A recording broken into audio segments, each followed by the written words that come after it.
நம்மளுடைய அக்கா, நம்மளுடைய தங்கை, நம்மளுடைய அண்ணா, தம்பி அப்படின்னு சொல்லி நம்மளுடைய வேட்பாளர்களை செலக்ட் பண்ணி இன்னைக்கு உங்க முன்னாடி நான் ஒப்படைக்கிறேன். மக்களே, அவங்கள எம்எல்ஏ ஆக்க வேண்டியது உங்களுடைய பொறுப்பு.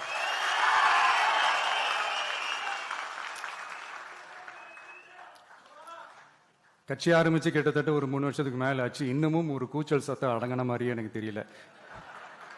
விஜய்க்கெல்லாம் என்னப்பா செல்வாக்கு இருக்குது, கூட்டத்தை வச்சு சொல்றீங்களா? அதெல்லாம் வேடிக்கை பார்க்க வர்ற கூட்டம்ப்பா. கூட்டம் வந்துட்டா உடனே ஒரு பெரிய ஆளா? கூட்டம் ஓட்டா மாறிடுமா, ஓட்டு சீட்டா மாறிடுமா, அதெல்லாம் எப்படி மாறும்? அதெல்லாம் மாறாது. இப்படி வன்மத்தில் கேள்வி கேட்குறவங்களுக்கு நான் ஒன்னே ஒன்று சொல்றேன். கிடையாது, இது இருமுனை போட்டி மட்டும்தான். மக்கள் கூட்டணியான நமக்கும் ஸ்டாலின் சார் கூட்டணிக்கும் மட்டும்தான் இந்த தேர்தல். அதனப்ப ஸ்டாலின் சார் கூட்டணி பேரான மக்கள் நல கூட்டணியா? மொத்த பேக்கேஜ் அங்கதானே இருக்குது.